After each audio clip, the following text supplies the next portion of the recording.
down in the chair and wait for the person to come home so I could tell them how good the porridge was.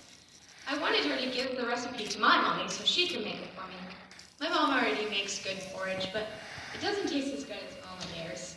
I think that's the pockles of raisins that make it taste so good. So you did, in fact, sit down in bed? Yes, I did. In fact, I sat in a great big chair, but it was too hard and too big. I didn't feel comfortable in it. I looked like a papa's chair. My daddy has one like that at home. And then I sat in a smaller chair, but it was too soft. It felt like my mommy's chair at home. Then I moved to this little chair, and it was just right. And what happened when you sat down in this chair? It broke. But I think the chair I sat in was already broken before I sat in it, and that it was just sitting there for decoration. As little as I am, I'm pretty sure my weight didn't break the chair, if it wasn't already broken. I was really, really sad when I saw the broken chair. I can understand that. What did you do afterwards? I was so sad that I decided to go upstairs and wait for the bears to come home so I could tell them about it. I went into a room and it was decorated like my room at home. I sat down on the bed to wait for the bears to come home. I think I was crying a bit about the breaking chair. Well, the bears must have taken a while, so I closed my eyes to wait for them. I fell asleep on Baby Bear's bed. The next thing I remember before I fell asleep was that I also tried Mama and Papa's bed, but they were too hard.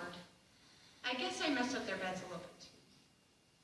Although Papa's bear's bed had not been made very well, it looked like he tried to make it himself. Well, he did try, but what do you remember next? The next thing I remember is that the three bears were standing around me. Papa Bear looked very mad, saying that somebody had been sleeping in his bed.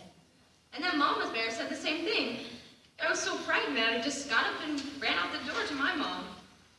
Goldilocks, as I recall your testimony, you ate the porridge because it smelled so good, and you were hungry. You would not knock the door down, but walked in the door thinking that people would not care. The chair was broken when you sat down to wait for the maker of the porridge to tell them how good it really was, and then you accidentally fell asleep on the bed. Yeah, that's right. You didn't mean to harm anyone, did you, Goldilocks? Of course not. It looked like such a friendly little house, and I knew that Baby Bear lived there. I see her at preschool all the time. She even told me that I should come over and have some porridge with her because her mom makes it so good. I really didn't mean to harm anything, and I'm really sorry about the chair. Still, I don't think that I broke it. Thank you, Goldilocks. That's all the questions I have for you.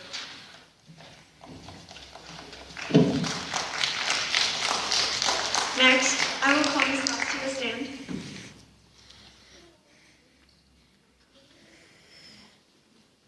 Please raise your right hand. Do you swear that the evidence you're about to give us is the whole truth and nothing but the truth? Yeah.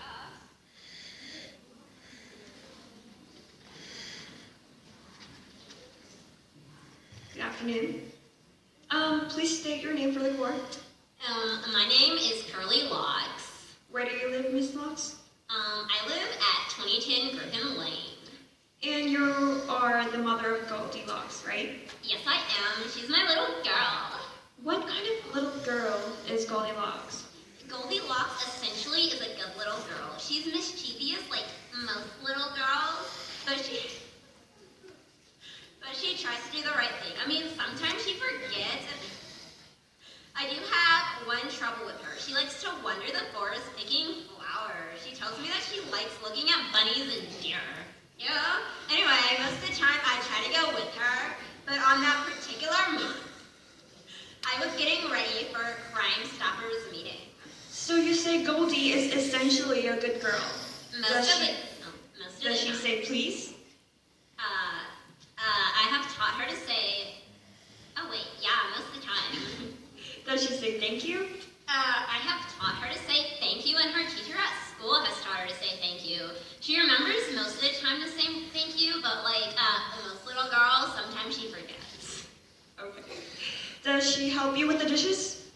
Well, most of the time, but sometimes when the Muppets are on television, she runs downstairs and stays, forgetting to help me. I understand though, that's like her favorite show, okay? Okay. Well, so does she attend preschool? Oh yeah, she attends Northeast Magnet every day. She enjoys the music and swinging on the swings and the art classes and all the activities. She's really excited about preschool. So, well, this trial is about Goldilocks having bad manners. Do you think she has bad manners? Oh, goodness, no. She does forget occasionally, but like I said, like most little girls do. But I do know that she tries to use good manners. I think the only reason that she went to the bear's home was for that is because the porridge just smelled so good. After she ate the porridge, she simply wanted to stay and tell them how good the porridge was. She certainly didn't intend any harm. I know that she didn't mean to break the chair. Goldie told me that the chair was already broken, okay, when she sat in it. You know, she's not very big. Okay. Where is Mr. Locks today? He wanted to be here, but he had to miss it because he had a very important meeting. You know, he is a lawyer. And you know that lawyers are very busy. I'm sure he'd say the same thing about Goldilocks, though. Thank you. Is there anything else you would like to add, Miss Locks? Well, we are sorry that the bears were inconvenienced, but if they would like to come to our house for breakfast, I would be so glad to fix some of my porridge for them. And maybe Miss Bear could show me how to make it so yummy. No, my mommy is better. Never. Thank you. That's nice. Thank you, Miss Locks and Miss Deck. Bears, you have a closing statement.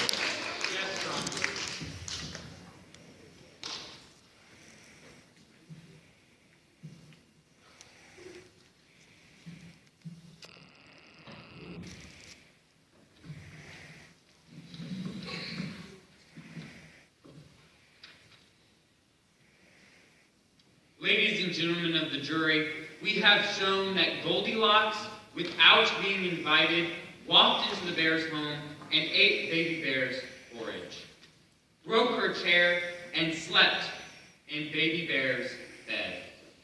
She did all of these things without being invited, and we certainly think that meets the test of bad manners.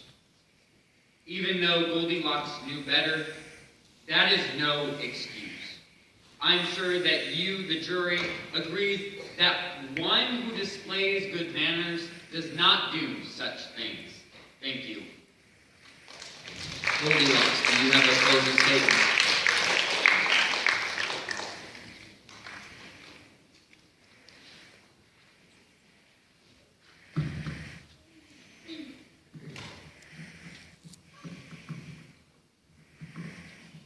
Ladies and gentlemen, Your Honor, we have shown that Goldilocks is basically a good little girl.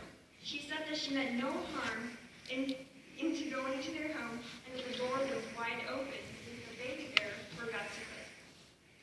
The porridge was so good that she could not resist, and after she ate the porridge, she merely wanted to wait for the bears to come home so that she could tell them how good the porridge was. She didn't even mean to break the baby bear's chair.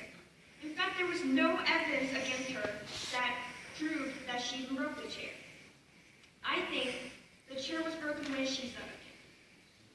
She certainly is not big enough to break it. She is truly sorry that she fell asleep in Baby Bear's bed, but she was merely waiting for the bears to come home so that she can thank them for the porridge and to ask how to make the yummy porridge so that she can tell her mom about it. She certainly did not display any bad manners. In fact, she showed good manners by waiting and to thank the bears. Thank you. Thank you. Does this conclude the evidence? Yes, Your Honor. Ladies and gentlemen of the jury, who have now heard the evidence, now it is your job to decide whether Goldilocks has bad manners. You should consider the